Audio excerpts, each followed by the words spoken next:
For the artists, for the passionate. Welcome to the Adventures Elsewhere podcast.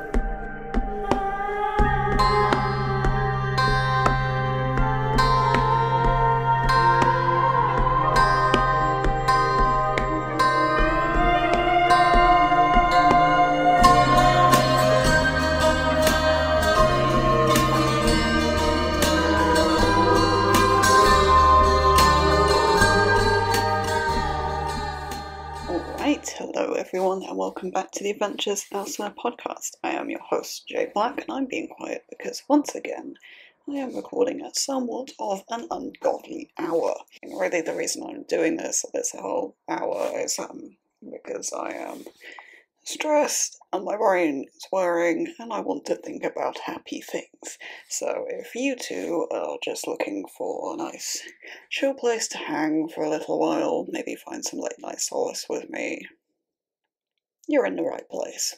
This is more of a vibes episode than anything else. I mean, sometimes I do have some more craft related stuff, but that's not what we're doing today. We're just chilling. I'm talking about genres I want to write. And some observations about, some of these genres I have dabbled in before, some I haven't, and thoughts and inspiration and all of those sorts of things. As always, I'm not here to give writing advice. I'm talking about my craft, my process, what I'm interested in, what I love, what works for me, and all of that. If it works for you too, if you decide to try some of these things out, or you agree with stuff or whatever, then that's great. If you don't, well, that's just kind of not the problem, so oh well. So, I think this might be a bit of a chonker of an episode. I mean, we're only just getting past the intro and my capture time is running at like 2 minutes already, so yay. But there are a lot of genres I want to cover. I'm going to break there 10, so for those that are watching, yeah, so strap on in. Or don't, just pull the blanket out tighter if you're in bed listening to this, and maybe I can send you to sleep tonight a little bit. Let's start with action thriller, because I've always loved action thriller, and when I first got into long form, that's what I wanted to do, is write action thrillers, because, write what you want to read. I still do that. I think part of this was probably spurred on by watching John Wick. I haven't seen 2 and 3 or 4, so no spoilers please. I say that like I'm ever actually going to sit down and watch a film again in my life, but that's just something for another time, maybe. John Wick is a film that I do absolutely adore. It's one of the best films I've ever watched, one of the best done films I've ever watched as well, though the ultimate title for that probably goes to the Super Mario movie, but maybe I need to do an episode of film. I don't know. Anyhow, John Wick is amazing. I love, the character of John Wick. I love the soundtrack in a lot of places. It's really, really good. The cinematography of all the lighting and everything is really, really awesome. It takes inspiration from video games in a really cool way that doesn't feel forced, and as a game dev, I do love that. And also, just, as an artist. So yeah, John Wick is awesome. I have dabbled in action thriller before with a series that will probably never see the light of day at this point, honestly, because I just don't know how interested I am in it anymore. That, had a working title as a series called Foxhound. It's the second ever project I dabbled in. I do actually have a finished first draft of, I think it was supposed to be book 5 in the series, and that is one of the things that puts me off, because it was supposed to be 6 books, and I'm pretty sure Greyhound is 5. But, so yeah, that's not fun. But I did actually start the one after as well, which was Anaconda, was the working title, Operation Anaconda. I think I got to chapter 4, which was maybe 10k, going to my track record with struggling points as anything to go by. It's probably like 7 or 10, and then just sort of ditched on the whole thing, because it did tie into Bloodsport, which is my first ever project, a bit, in a way that I genuinely still think is really cool. But, you know, it was, I mean, the thing with Greyhound, because, I mean, I actually did finish that one, I think first draft of that is probably like 66k or something. It just really wasn't executed well, like, at all. A lot of it was, I mean, there were some, like, big sections I just sort of skipped over, and this was something I was really bad for in the beginning. I think Foxhound is actually kind of what made me stop doing it, because I realised how problematic it is as a pantser to do that, at least in my experience, because you don't really know what's going to happen in a scene, or the gravity of it, or the intricacies, or, you know, what the little details will actually reveal later, until you write it, and write it properly, and don't lazy draft it. At least that's how I find it. You know, I was actually writing, literally just before recording this, I was writing a scene in Beneath the Moon that I've had in my head for a long time that I'm going to do a bit of art related to, because I think it'll be a pretty fun and also funny piece, if nothing else, where Hulk is going to interrogate this guy, and I knew a couple of things she was going to do, because she was going to bring her axes in as like an intimidation, you know, classic interrogation-y type stuff. And, you know, it's like, okay, so I know, she goes, oh yeah, by the way, I got really angry in the scene. I'm like, okay, but like, what does really angry mean to you? You know, a lady with like legit anger issues. And oh boy, it turns out it was really quite bad. And I was like, okay, the, you know, the arc of this character, you know, who she was interrogating, you know, he's now going to be very different around her. And, you know, he looks different now. And, you know, he's unable to do some of the things that he used to do, I'm sure. And if I'd skipped over that, I wouldn't know that in the same way. But I do want to go a little bit back to Foxhound, because I do want to talk a bit more about it. I had two main characters. It was single POV first person, because I think it was the first thing I did. It was just single POV, long form. Yeah, because Bloodsport was dual. The POV character was this guy called Blake Thurston. And he was like Special Forces, US military, like not, I don't think it was explicitly listed as CIA or FBI or anything like that, because I just didn't want to deal with it. But, like, genuinely, I just don't want to deal with that. He was some, like, unofficial unit that didn't exist or something like that. And he had his partner, who was this Latina lady called Jala Valdez. She was funny.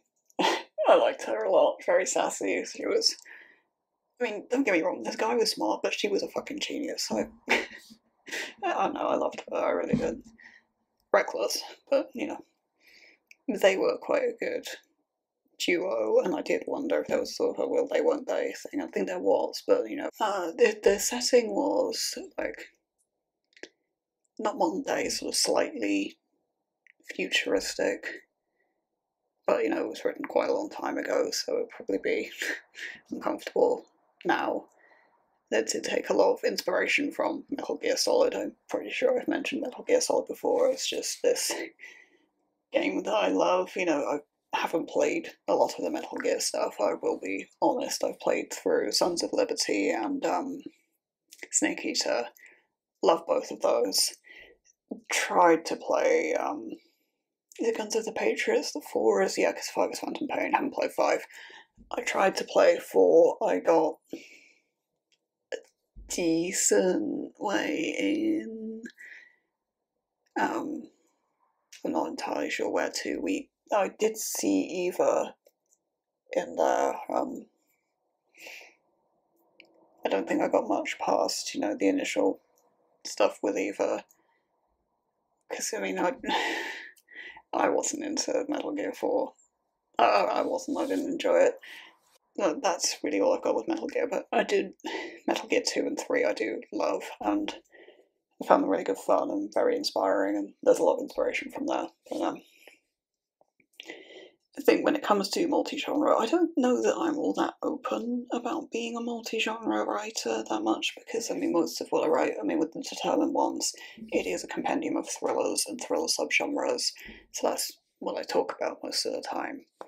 But I have mentioned a little bit on this podcast before, I think, about, well, depending on what's been uploaded, when this goes out, I don't know, about when I write shorts and flash and micro, that a lot of the time it's me trying to hone my skills. I mean, this is a particular thing with romance and sex scenes.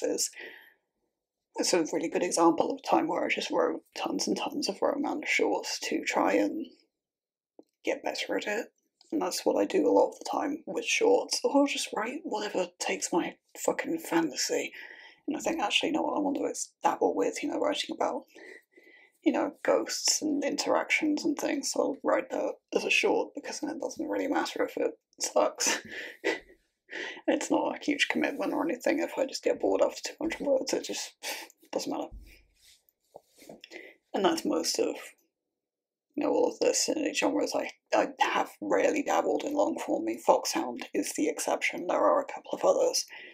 But a lot of it is, write shorts, to sort of test the water, see how interested I really am, and then see if I can take that further. I think that's maybe a mistake I made with action thriller, was I jumped straight into doing long form with that and not realising how difficult it is to do.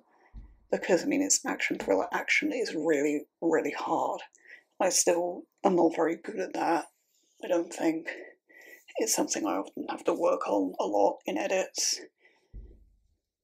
So trying to jump into that as a second ever project with, Bloodsport being the mess it was at first, wasn't a very smart idea, but, when you're new to things, how can you possibly know? But I think we've only covered one and we're 12 minutes in. This is going to be a hell of a long episode. Let's go on to tragedy, because this is a genre I genuinely think I'll be really quite good at, and it's not one I've really touched. I mean, I do have one short, but besides that, not really. That was my hip, by the way, if you heard that pop. My joints do that. Don't know. So when it comes to tragedy, I did read some of Shakespeare's plays back in the day, the IGCSE English and all that, and I did enjoy Macbeth a lot, which is probably a surprise to the subtotal of 0 people, and also Hamlet I did enjoy. For what it's worth, I did also really enjoy Julius Caesar. Julius Caesar to me is a really underrated play. I mean, I know it's not tragedy, but it's a good one. If you don't know it, I recommend having a read. There is a BBC film adaptation of it, but it's not good. I don't recommend watching that. They managed to make a good play really boring, I'm not gonna lie. But that's old now, anyway, probably. But yeah, Macbeth and Hamlet. I mean, Hamlet's very convoluted and weird, but I don't know, there's something very poignant and poetic about tragedy, and let's talk about this short. I'm gonna put this on the board real quick because I can. Live podcast board editing. This is the quality content you sub for, unless you've not subscribed, in which case do that.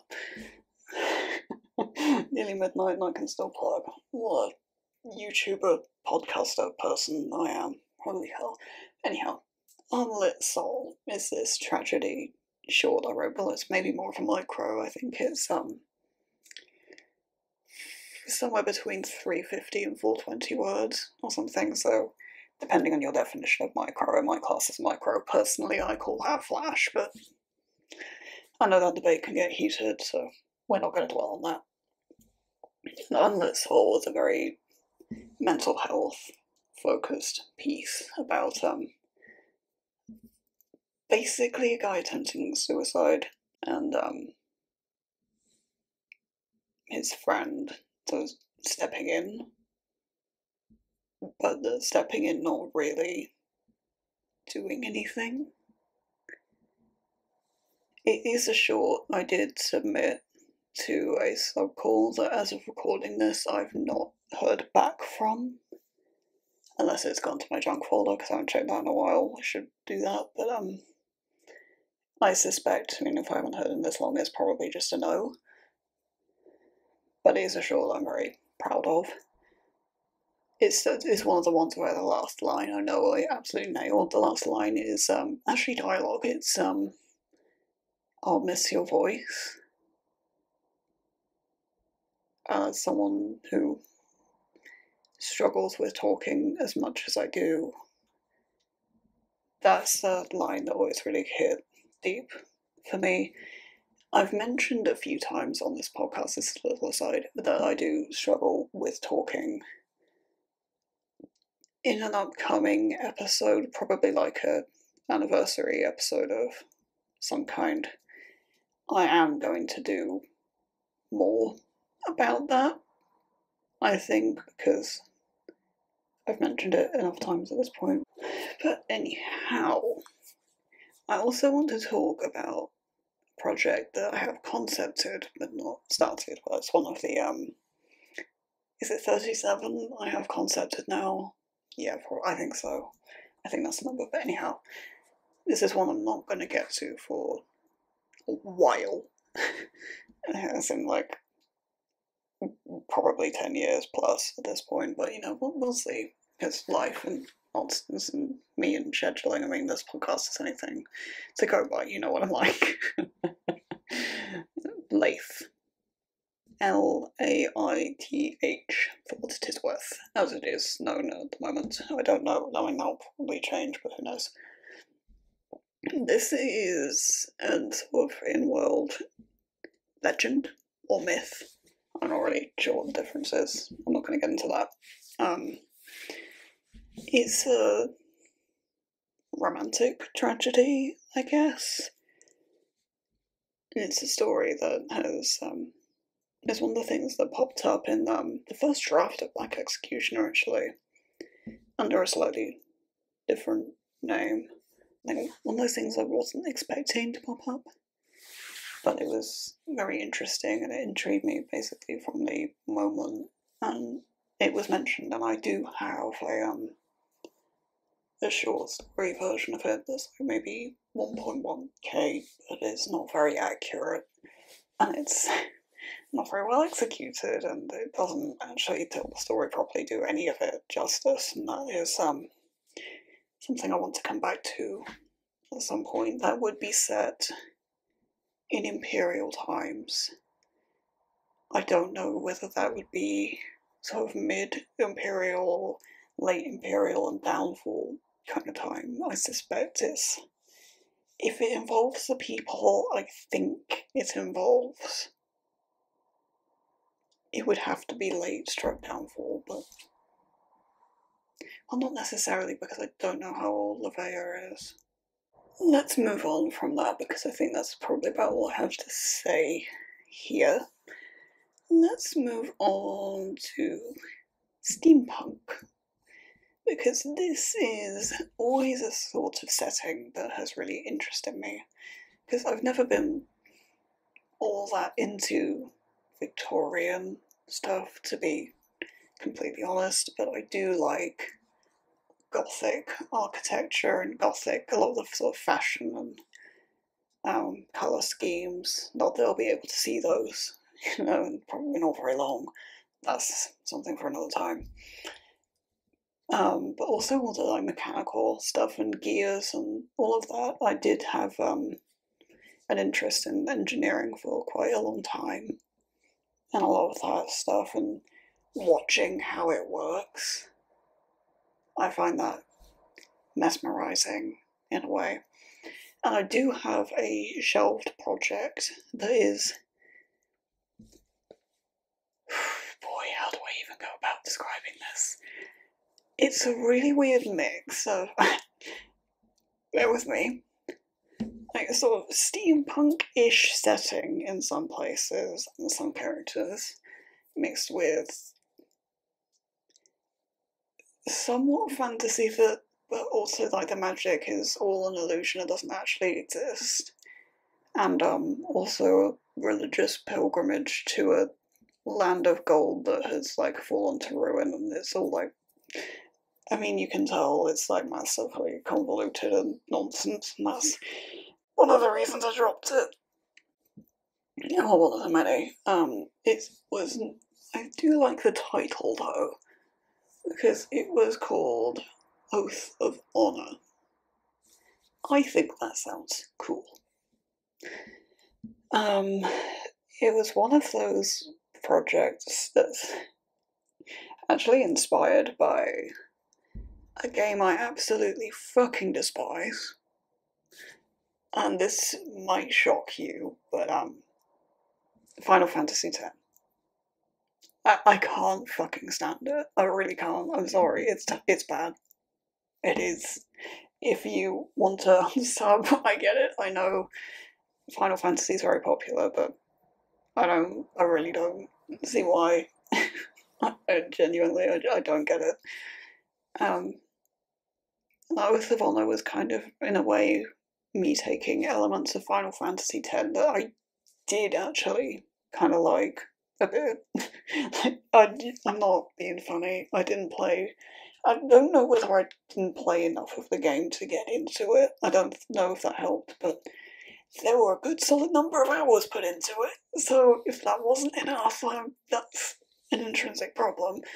But I genuinely just didn't find very much to like about it, like, at all. It was me trying to take a few bits of that I did like, the few scraps I found that I liked, and to pull them into something that was actually worth taking the time to discover.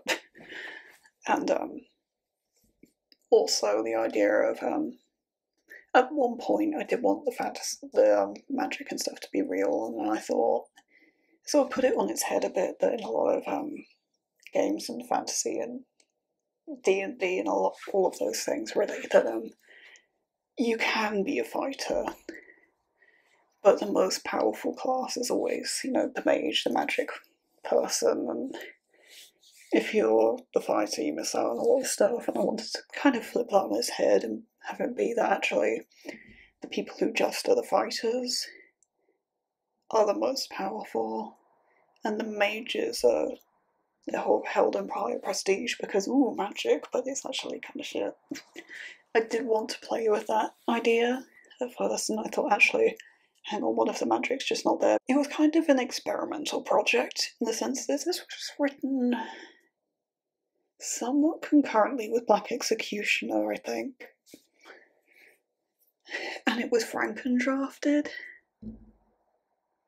And it was kind of an experiment. I was writing Black Executioner linear and Oath of Honor Franken-draft and seeing which processor worked out better. And, well, the rest is history, really. But the Franken-draft, because I did actually write the ending really early, which I really think was a really bad mistake, and I didn't know it at the time. I knew that would put me off actually doing it, like, at all. Not telling you what the ending was and how it played out, but I had scenes from the very beginning, the very end, and a few bits and pieces in the middle, and the characters were completely different in all of them and not in a consistent way, and it was a complete mess.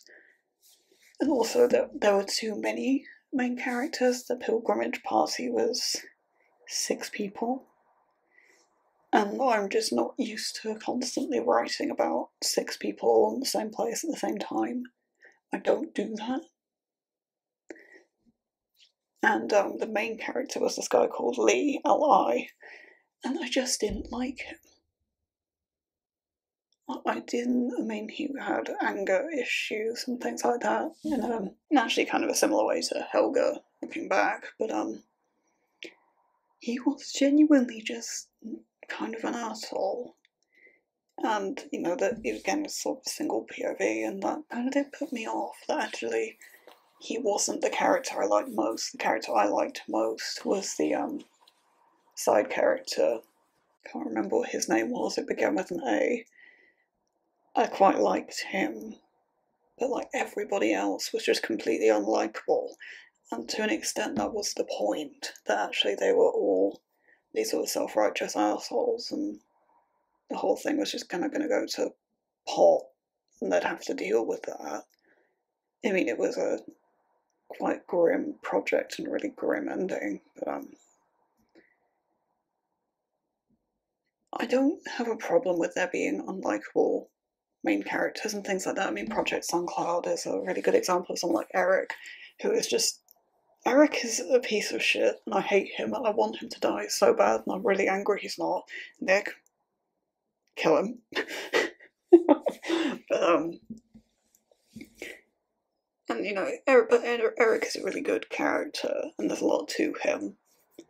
And you know, there are moments where you can maybe see people feeling sorry for him. I mean, I'm a bastard, and I don't, but he does have his good moments. When it came to these, you know, 6 people, I mean, the one guy was likeable, but the other 5 were just not. And like, they were like like, they weren't unlikable in the sense that, okay, maybe they had some redeeming qualities, or maybe, you know, this thing can be kind of... They were insufferable. Maybe that's a little bit harsh on Lee. I mean, I don't know that I'd call him insufferable. But, you know, besides him and the guy whose name began with A, the other 4 were just awful, awful people. I think I did actually cut the party down to 5 at one point. I think that decision was made, but it still didn't really help enough. I think I got about 10k, might actually have been more like 15 or 20k into that in the end, and then just decided I couldn't do it anymore. I'd had enough. I didn't think there were enough ideas either. And honestly, there probably were, but I don't want to do it. I'm not really interested in going back, I don't think. I do, however, very recently have another steampunkish project. Well, actually, I think this is more straight sort of steampunk horror. And this is not a writing project, per se. This is a game dev project, but I want to talk about it because why not? It is at the moment called Pneumatic Cyanide, which doesn't really make sense, I just thought it sounded cool. But it was originally something I wanted to develop as a VR game, but I've kind of ditched that. I don't know, I might go back to that, I might not. We'll see. It's a potentially VR, but 3D at least, steampunk horror puzzle game. Basically, what that looks like, I don't know. But the horror element is somewhat this like mechanical fucking monstrosity. I mean, the Clockwork Automaton is this idea I've toyed with for that as well, and that is truly horrifying.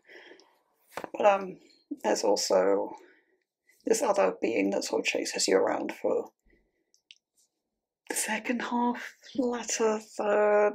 I don't really know yet. It's a very vague idea. I have like a couple of pages in a bullet journal, and that's really about it.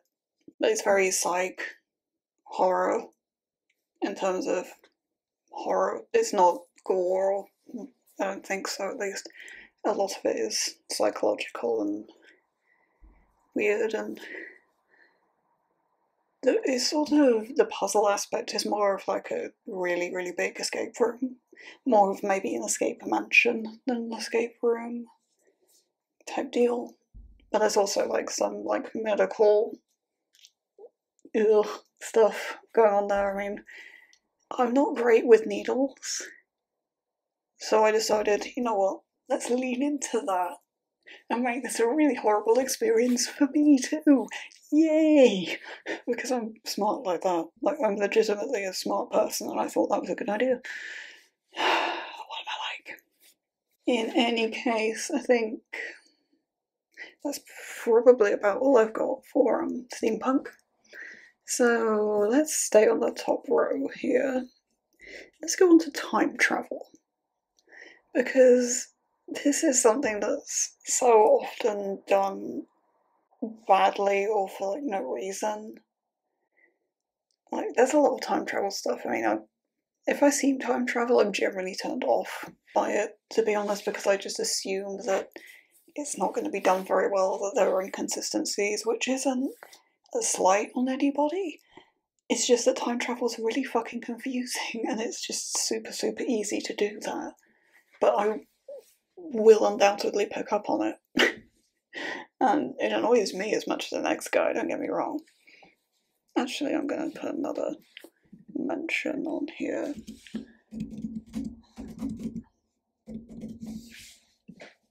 Because I want to talk about some examples of time travel I really like. And a very famous example, I think, is The Legend of Zelda Majora's Mask. It's the same 3 days going over and over and over and over and over, and I always really liked.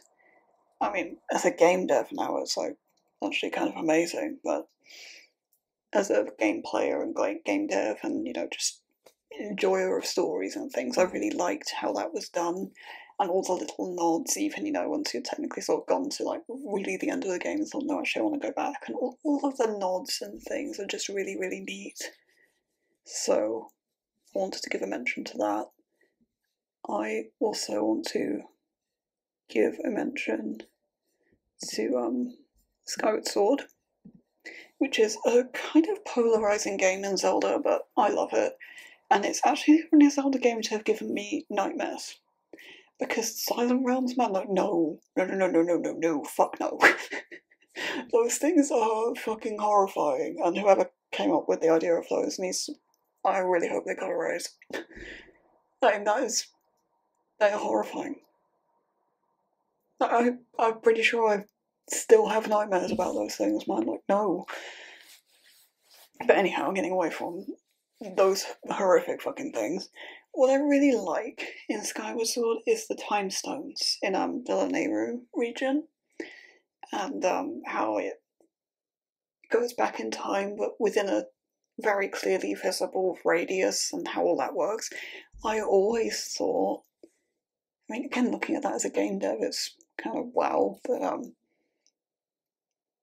as a player it was always just like so cool to have that and how it worked. And it's like it's really unique and really innovative, and it's a lot of fun for puzzle solving and all that stuff. I mean, the BMOS things are really fucking annoying, but that's true in most Zelda games. Another shout out, this is the one I added to the board for those who are only listening. If you're still awake, kudos. I'm assuming you're listening to this late at night, because that's the time I'm recording it. I generally have that in my head that people listen at the same time I'm recording, though the episodes always go live at 2, but we're not going to worry about that. Professor Layton and the Lost Future is, I think, these days, I believe it's called the Unwound Future, but yeah, same difference. And I know anybody who's played that game is going to go, excuse me, because it centres on this idea of time travel, but it turns out nobody's actually time travelled. It's a lie, basically. And I replayed that game very recently, actually. Well, not very recently, but somewhat recently. Knowing that fact.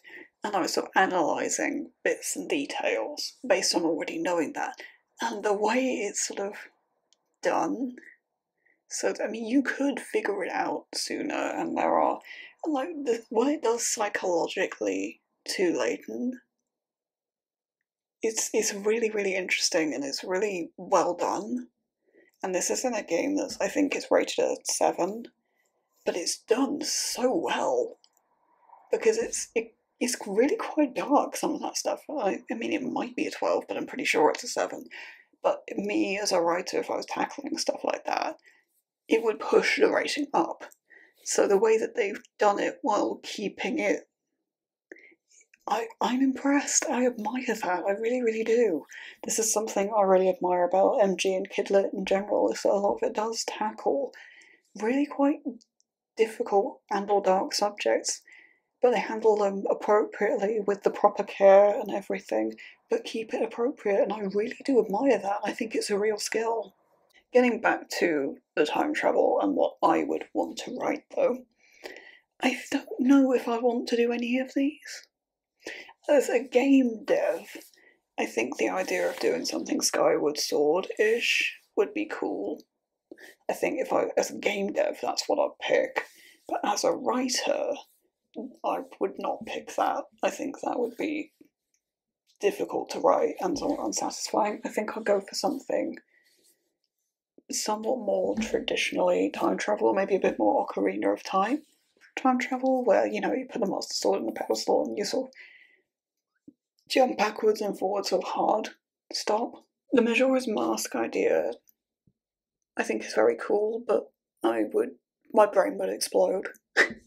Lost Future, I love the concept of that, I really do, but if I'm going to write time travel, I want to write actual time travel. I mean, I don't have a project concepted for this, or any shorts. This is something I've not actually done at all. Because, I mean, you can't really write Flash or Micro time travel in the sense that I want to write it, where people go back and forth and logical inconsistencies, and I think there would end up being some kind of psych horror aspect to it, probably, or some kind of nonsense around that, for sure. I don't think I could even try and dabble in that in something that was probably at all under 10k, or maybe even 15, really. And with everything I have going on, as much as anything, I ironically don't have the time. I don't think, but also I have no idea how I'll pull that off, or the inclination or anything, and part of the thing that puts me off is that unless you want to go the real fantasy route with it, which I don't want to do, then you kind of have to do modern futuristic setting.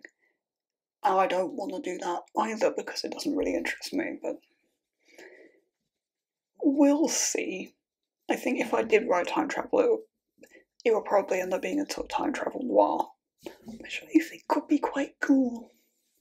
Something almost with this classic feel, but with a lot of psych and twists, and I think it could be cool. Getting onto psychs and twist and classic feel, but not.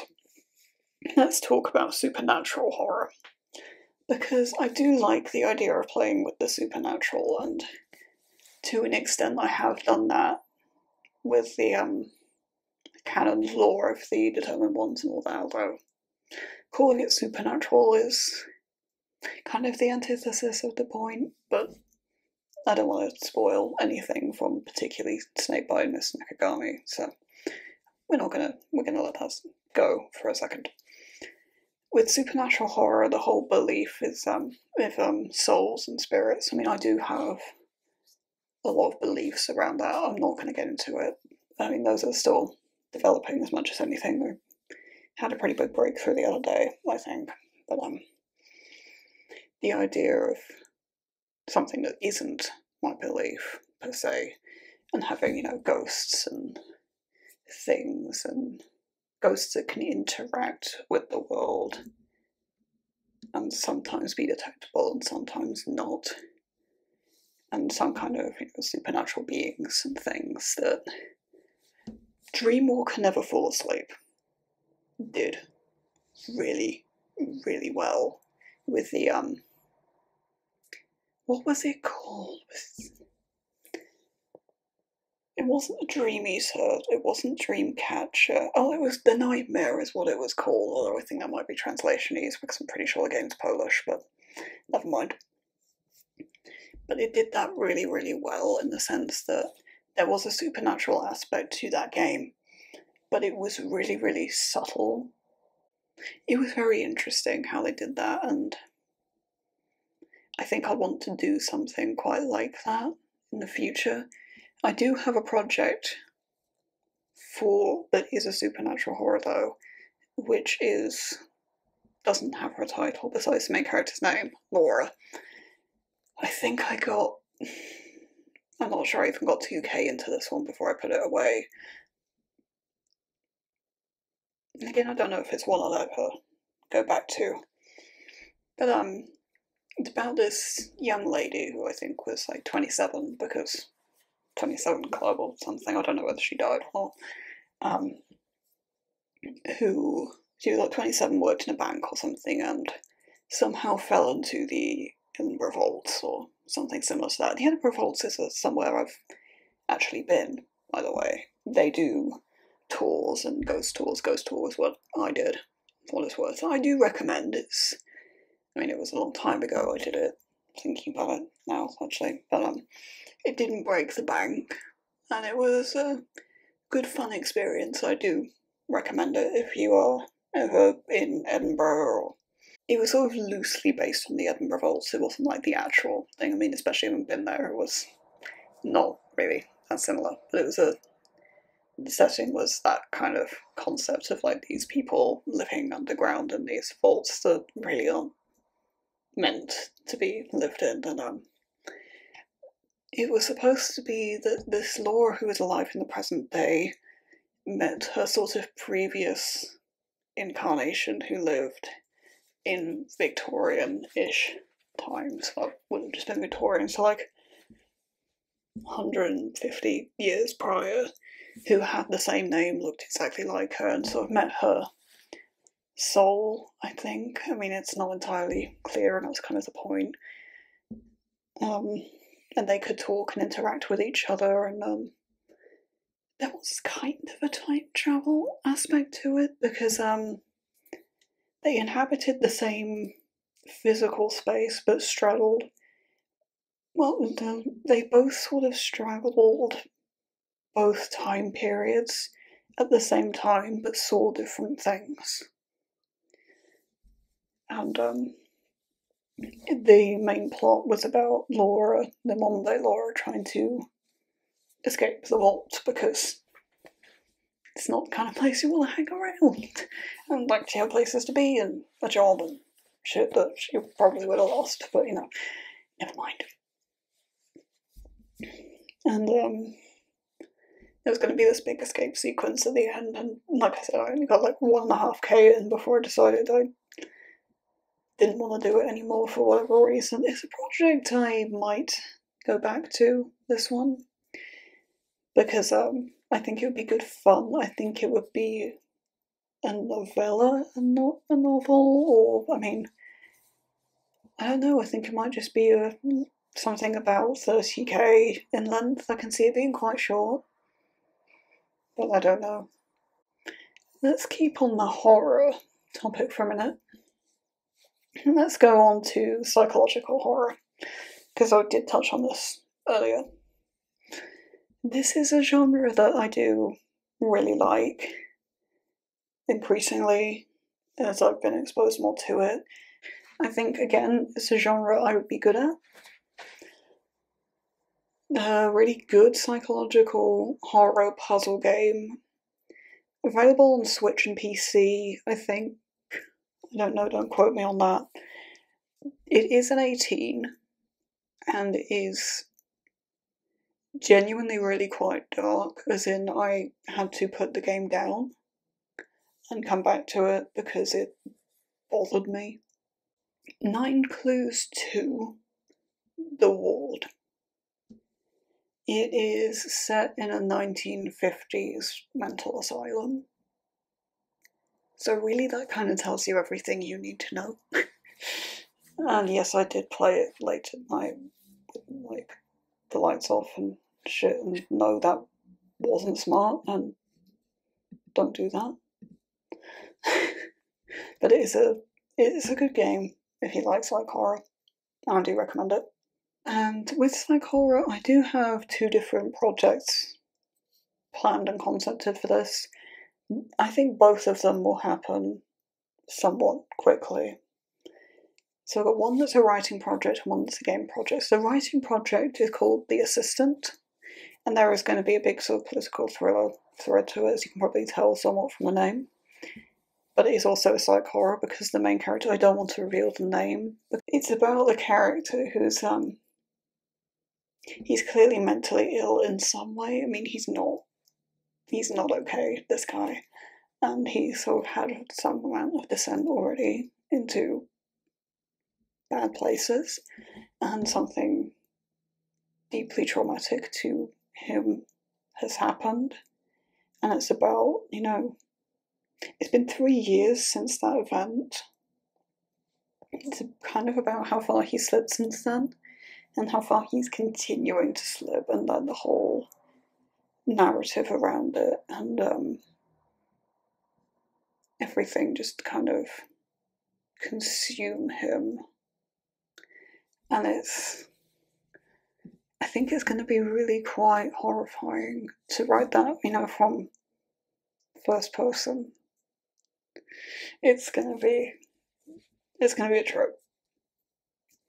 The other psych horror I have, and this is the game. This is another puzzle game because, it's me, of course it is. It's, at the moment, it's called Yes Dear, I've Lost the Train. And I think that's going to stay because I like it.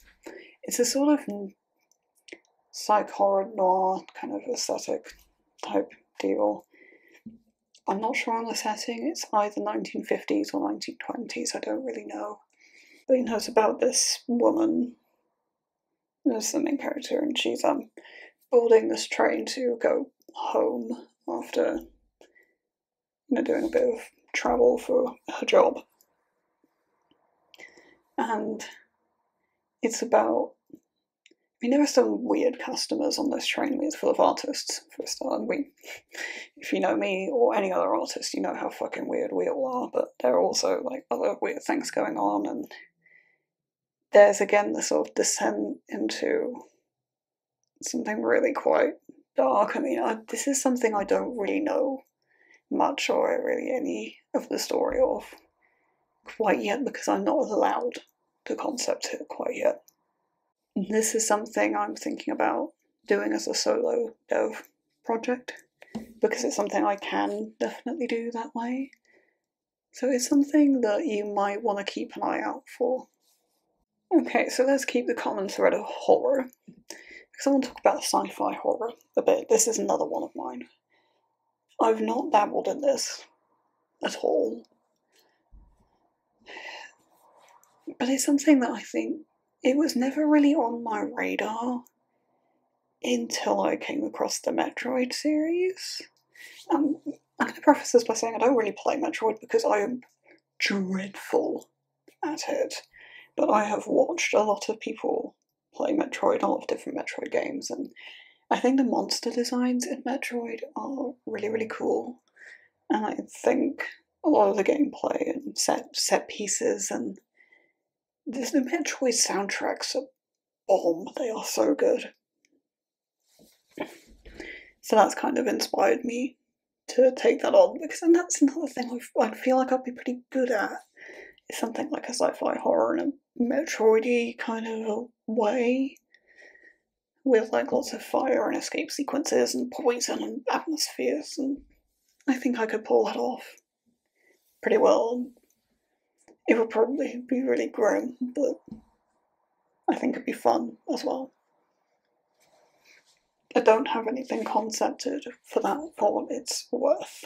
Another sort of sci-fi thing I've thought about doing really quite seriously is sci-fi adventure. And adventure's tough. I'll get into that a bit in a minute. But this is a lot of inspiration has come for this from Elite Dangerous, which is a game that's actually now really quite old. And a lot of that is, well, you can sort of pick your own path. That's kind of one of the taglines, is blaze your own trail in this cutthroat galaxy. And it's a really good fun game, but you need to put quite a lot of time into it to get it. There is a pilot's handbook now, which is a welcome addition. But one of the things I liked doing a lot in the early game with that was trade. Bizarrely, it kind of became a bit of a joke that it was space trucking simulator. I enjoyed it. I did get into the combat quite a lot, but my main thing with Elite now is the exploration and, fucking off hundreds of thousands of light years or circumnavigating the Milky Way, the other way. If you know the game, there's sort of set route from Colonia to Beagle Point. It sort of goes past Sagittarius A star and continues on. I was wanting to take the long way round and go sort of round, I can't remember what any of the places are called anymore, but yeah, go round the other way to go to Beagle Point. I haven't made it yet. I haven't picked up Elite Dangerous in ages. I think I did start the journey though. And this morphed into a project I don't have a title for, but again, main character's name is Alexis, Alexys, so I might be saying that slightly wrong, I don't know. But she was, I mean, it's very, very based on Elite Dangerous sort of mechanics-wise, because I didn't see the need to reinvent the wheel as much as anything else, and I basically took the basics of it. If you know, you've got these different classes of ships, and basic sort of components and things like that, and okay, you can jump to a star system and fuel scoop and it works like it does in Elite Dangerous, and there's some stuff I built in about, tracking and hyperspace and stuff like that, but like not really, because I don't see the need to reinvent the wheel when something like Elite Dangerous is fun and it makes a lot of sense. It's not overly complicated, it's easy to understand. And I did have a sort of galaxy map of, instead of it being a 4 spiral galaxy like I thought, so it was going to be like 2 arms instead. And the ending was very grim. I did have a really good idea of the ending, and actually a pretty good idea of the main character and her backstory, and it was quite interesting. But I've never actually written any of that. That's one I think I was put off by the fact that it was probably going to be really long. I don't know, I guess it's something that grabbed my attention from a world building point of view, but not that much as a writer. It's something that often has played in the back of my mind. I don't know if it's a project I'll ever get around to, though, to be honest. Alright, we are coming up to the end here. We've only got 2 more to talk about. I'm gonna go on to fantasy first, because the sci-fi fantasy link. And this is a genre I have actually touched on quite a lot. I've written a couple of fantasy shorts, but I've also touched on this in long form a fair bit. I did forget to put this one on the board. Actually, I'll put it here. Why not? Oh no, don't do that. That's not what I wanted. So, when it comes to fantasy, I've made no secret of the fact that I'm not into fantasy, like really at all. I don't read fantasy, but if I see the label fantasy on anything, it actively puts me off, generally. The exception is the Legend of Zelda series that I do absolutely adore. I'm trying to think of other fantasy things that I like, and I'm really coming up short. I'm gonna be honest. Oh, no. I'm terrible. I'm so sorry, Alyssa. The Keeper's Trilogy by Alyssa Lassang is fantasy, adult fantasy, and I cannot recommend this book trilogy enough. As a fantasy hater, I call myself these days, I loved it. It's fantastic. It's genuinely just so good. Like, if you haven't read Alyssa's Keeper's Trilogy, what are you doing? Go read it. But yeah, apart from those 2 things, I'm not into fantasy, so I did talk about it a little bit with Oath of Honor and how I wanted to do fantasy differently. Disaster Mel was not that. Disaster Mel was somewhat fantasy adventure, and the main character's name was Mel, and he was a disaster. I did have an actual title for this at one point, but I don't really like it. I do like the land, though, and the setting. I do quite like that. That's probably all I really had going for it. Mel, that's not fair. Mel's actually a really likeable character. I liked him a lot. He was fun, and his love interest was cool too. I liked him, but it was very much fantasy based on gems, magic based on gems, and that was all there was to it, really. And Mel kind of happened across to he was a salvager, was his job. He would dive into rivers for salvage and things people had lost, and he was also kind of a klepto. But, that was kind of one of his character traits, but also that was kind of his job, kind of encouraged that a bit, because there was one time he came across this sapphire ring and he was like, "Ooh, Bagsy," hadn't it had, magic in it, because that's how the magic system worked in that project. And there was this thing about, how things were worn about rings versus bracelets versus necklaces, and I did do a fair amount of world building on that just didn't get touched on at all. And a lot of the adventure stuff was kind of skipped over. I mean, it was at least written linear, so it did have that going for it, so all the characters and everything had clear progression and all that, so it is something I could go back to and work on, and it would need a lot of work though. I mean, the first draft of that, I can't remember whether it was 47k or 53, but it was aiming to be a full-length novel, and with the amount that should have happened and all the threads and everything, it would, if it was done correctly, it would be a full-length novel. So, yeah. One of the reasons I've never really gone back to that is because I'm not...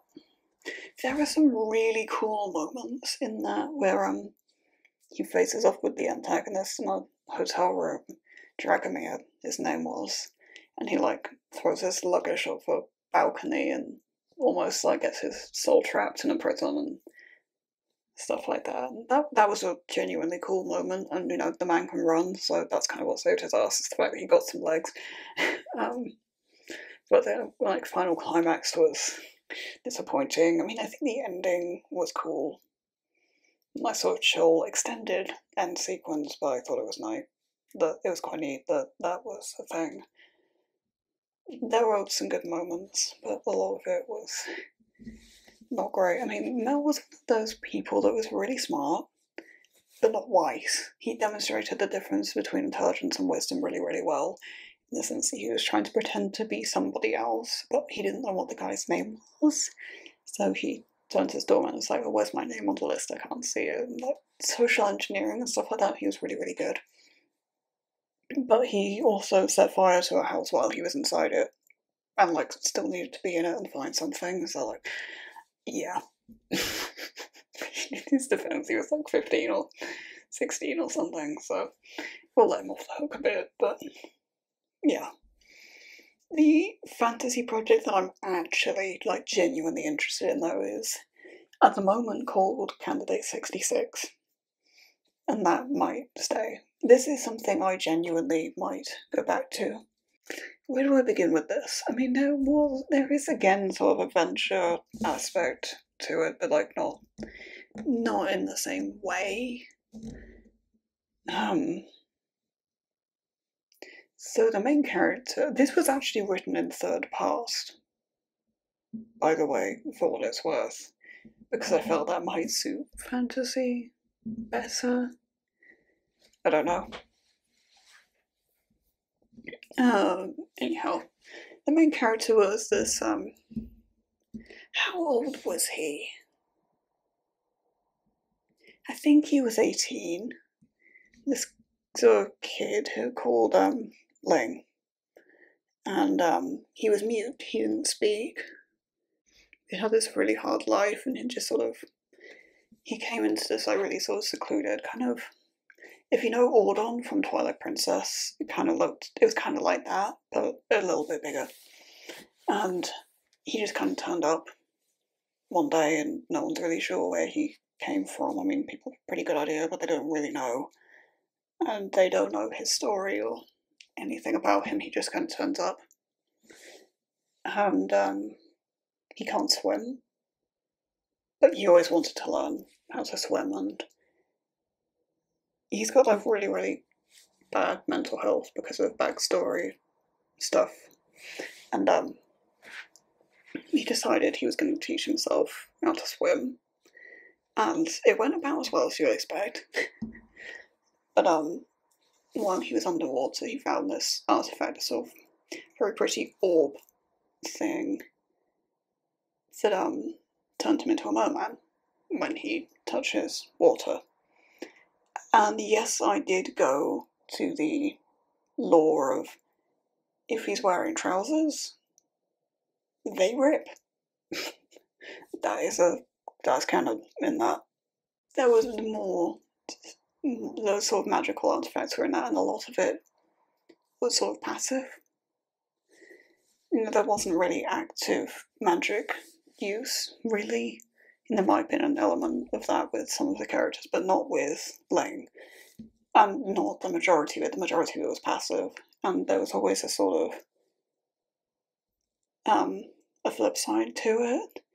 So there was this one part, I can't remember how it worked, where he made this sort of wish type deal, some sort of ritual to see if he could detect these other artifacts, this other magic. And the way it did that was if he got close, his tongue would start to bleed. And the closer he got, the more it would bleed and bleed. And obviously you run the danger of like literally bleeding out there. I felt that was quite cool. I quite enjoyed that. And the other main part of the premise was this arranged marriage. It was all very political. How there were sort of two. There was this one sort of almost circular continent, and it was mostly controlled by this sort of royal family. And then there was an emperor of I think he was a jungle tribe or something like that in the west, I think. And the two factions obviously didn't really get on. And to appease this emperor, the royal family said, okay, well, we'll find you a spouse from our lands. And then, sort of marriage brings everything together type deal. And because Ling is somewhat of a unisex name, and it was like a form that was sent round to every house in the lands to say if there are any women, like so young women who are eligible. Like there were some characteristics about, they can't be above a certain height, or I think if there was an age threshold or something, like it had to be age 18 to 35 or something like that, I don't know anymore. And you fill in this form, and there was no space on the form to specify a lot of stuff, so like sex and gender weren't on there, because it's just assumed you're marrying this. I don't think it was ever listed that he was an emperor, but it's like this. There was a description of the guy, so it was this. I think he was 6 foot man. So it's sort of prejudice or oversight. Oh well, only women are going to apply for that. And the list was sent back to this emperor, and he would shortlist the candidates and then interview them, sort of meet them and see how he felt about it. And Ling got shortlisted. His candidate number was 66, and he got invited to this like summit type deal, and everyone was like, okay, well, something's wrong because he's a dude. What's he doing here?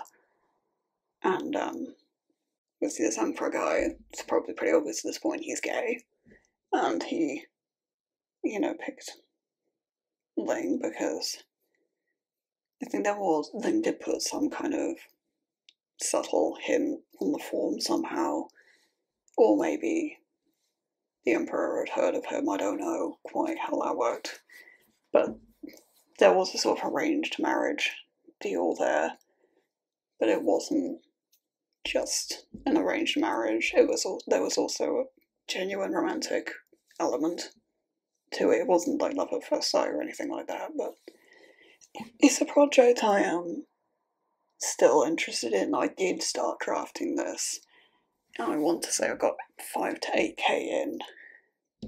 It's third past, which I do struggle with, but with the genre that it is and the way it's written, I think it works. I don't know whether I would pull it off without a lot of editing, though, so. But that is one I might go back to at some point. And lastly, but certainly not least, and I genuinely don't really know where this came from, is vampire romance. It's a genre I'm genuinely interested in. Again, I don't know where this came from or why it's a thing, but I do actually, as of very recently, have a vampire AU, and for what it's worth, I have thrown the term AU around a bit. AU means alternate universe, for those that don't know. It's a vampire AU of the Determined Ones, where all 8 of them are vampires, and there are a couple of other characters in there, so Hamasaki's in there, and Jiro's in there as well. And it's about 10k, but it's like, if it's done digitally, so like the lazy drafting is atrocious, but it was good fun to play with. I mean, some of the world building around it, the basics of the premise was that Hanzo owned this like massive art centre, like theatre plus art gallery plus other stuff, and the other Determined Ones were all like artists or arts adjacent people in some way. That's not strictly true. I mean, Shinichi and Helga were both security, because of course they were. But it was good fun, and it kind of scratched an itch a bit, I guess. Whether I'd ever actually write a proper full-on vampire romance, I don't know. It might be interesting to play with. I think that's about all I have. I mean, I hope it is, because this capture time is enormous. I mean, this episode is going to be about double the length of everything else I've ever done, if not longer. But let's get on to last bits of housekeeping. If you are published or well on the way, please do get in touch. I would like to interview you. I do this via email. I am jade42black@gmail.com. There is a list of stuff in the description I want you to tell me about in this initial email, because just simply for the sake of I don't want to give automatic no's to people if and when I get inundated, so please do read that first. If you are Indian South Pub, you're the people I want to hear from most. If you're Trad Pub, that doesn't necessarily mean I won't talk to you. Doesn't have to be new. Can be a year old, doesn't have to be out yet. I'm happy to do stuff for like pre-order days, but it could be 5 years old, 10 years old, 20 years old, 30 years old, I don't care. It's still going to be new to someone, quite possibly new to me. If you think it's cool, bring it in. I'm more than happy to hear about it. Doesn't have to be a novel. Novellas are welcome, poetry is welcome, short story collections are welcome, all that's cool. Age category, no restrictions. Adults cool, YA's cool, MG's cool, kidlet's cool, whatever, bring it in. I'm interested to talk about it. If you want to find me elsewhere, if you're looking for the home of the podcast, which you probably are, that is Instagram. I am Jade_Black21 on there. If you want to know a bit more about that, you'll find out what the episodes are a little bit early. I do those reveals on Mondays. You'll also find sort of soundbite teaser reels and things like that. If you're interested in more of my writing type stuff, Twitter is the place for that, JadeBlack21. If you're interested in more of my art or randomy type stuff, Blue Sky is the place for that, JadeBlack21. So, nice and easy to remember, because his YouTube channel is at JadeBlack21, so the only slight difference is Instagram that has an underscore in the middle of it, but it's not too hard, I don't think. You know, if you've enjoyed this episode, it's a little bit different. Let me know. I might see if I can think of more stuff like this that I can do. I mean, one thing I could do is talk a bit more about other shorts I've done and my experiences writing, stuff like that, for example. But I've taken up more than enough of your time and my time. I mean, it's nearly 1 a.m. here, and I've thought about enough happy things to get to sleep, so I'm going to do that. And for now, you have a wonderful rest of your day, or if it's nighttime like it is for me, maybe now you can get some sleep. Thank you for listening. If you've enjoyed this episode, please consider subscribing so you don't miss future content. Copyright Jade Black 2023.